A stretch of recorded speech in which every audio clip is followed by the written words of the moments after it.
Eu tenho algumas perguntinhas para você. Você é daqueles que deixa muitas coisas para fazer depois? Mesmo com atividades, prioriza a distração? Fica adiando a organização daquela gaveta ou do armário? Bem, se você disse sim para alguns desses questionamentos, a gente vai te ajudar a entender melhor sobre isso. Provavelmente você já prometeu para si mesmo, por algumas vezes, iniciar aquela atividade física ou fazer aquela dieta prometida, sabe?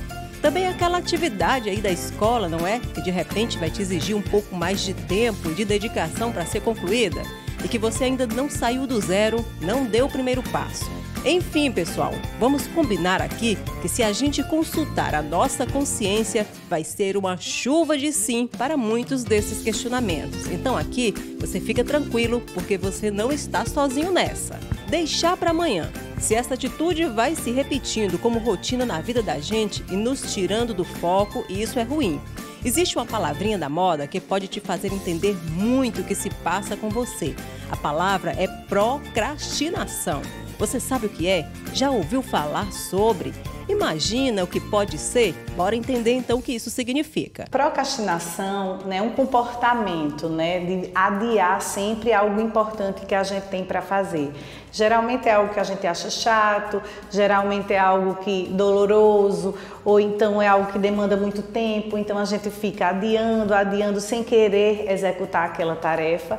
Então isso é um comportamento até normal do ser humano, mas quando passa a ser uma constante na nossa vida, ele é prejudicial e acaba interferindo nas áreas da nossa vida, do nosso trabalho, na nossa escola, na nossa academia, nos nossos relacionamentos familiares. Então a gente tem que ter um ponto de atenção aí. A senhora costuma deixar as coisas para resolver depois? Não, tudo comigo é para hoje. Se for um caso de emergência, eu faço logo. Se for, eu vou esperar um pouquinho. O senhor se considera alguém que procrastina, alguém que vai deixando as coisas para depois ou não? Depende da situação. Depende da situação, do que seja. Mas se de repente você fosse receber uma recompensa por algo que precisa fazer logo, você faria? Conseguiria focar? Seria mais objetivo, mesmo se sentindo preguiçoso ou procrastinador? O que leva o ser humano a escolher ou não uma atividade como prioridade? Você se dando conta que está adiando muito situações que devem ser resolvidas, ou problemas, ou realidades que você está querendo alterar e você não está conseguindo, você pode sim procurar ajuda profissional, se não estiver conseguindo sozinho ou junto com a família. Você pode procurar ajuda profissional, como você pode também desenvolver alguns hábitos que podem te ajudar a deixar de procrastinar ou procrastinar menos. Por exemplo, se tem uma atividade que demanda muito tempo ou que você acha que vai se estressar com isso, você pode dividir essa tarefa, ou então você pode pausar. Eu vou ter que estudar para uma prova, por exemplo, mas tem muito assunto, então faz o seguinte, divide essa prova e estuda 1 hora para 10 minutos e assim você vai vendo o que vai conseguindo e vai vendo que não é aquele bicho de 7 cabeças que você imaginava. Procrastinar, empurrar início ou fim de algo, enrolar, adiar. Embora a gente saiba dos prejuízos que isso pode nos causar, todo mundo procrastina. Deixa algo para depois. E quais os fatores que contribuem para isso? Porque sempre quando você tem esse ato de adiar, de protelar, você tem um acúmulo. Então, se você divide suas tarefas, é muito mais fácil. Então, a divisão de tarefas, a organização do seu tempo é muito importante. Então, a criança também ainda não sabe organizar o tempo, mas os pais podem fazer isso. Chegar aí, vai fazer isso de tal hora, vai brincar de tal hora, a tarefa de tal hora, para a criança começar a se organizar, se disciplinar com o que ela tem que fazer. Então, são dicas do dia a dia que são válidas e são importantes.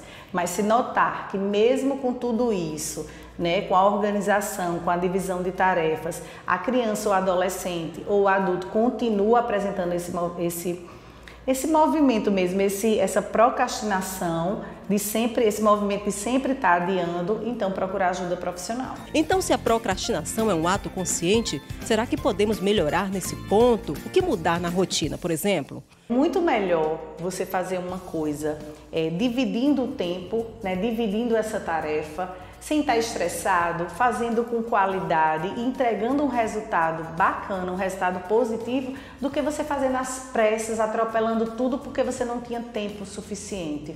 Então é melhor você ter a organização e entregar um resultado legal do que você fazer aquilo em cima da hora e entregar um resultado mais ou menos. Então isso vale para criança, para adulto, para adolescente. A gente vai te orientar trazendo aqui algumas dicas simples, na verdade técnicas que podem te ajudar a vencer a procrastinação. É muito importante que a criança, tenha esse elogio, que ela seja reconhecida por algo que ela fez assertivamente, que ela fez bem feito.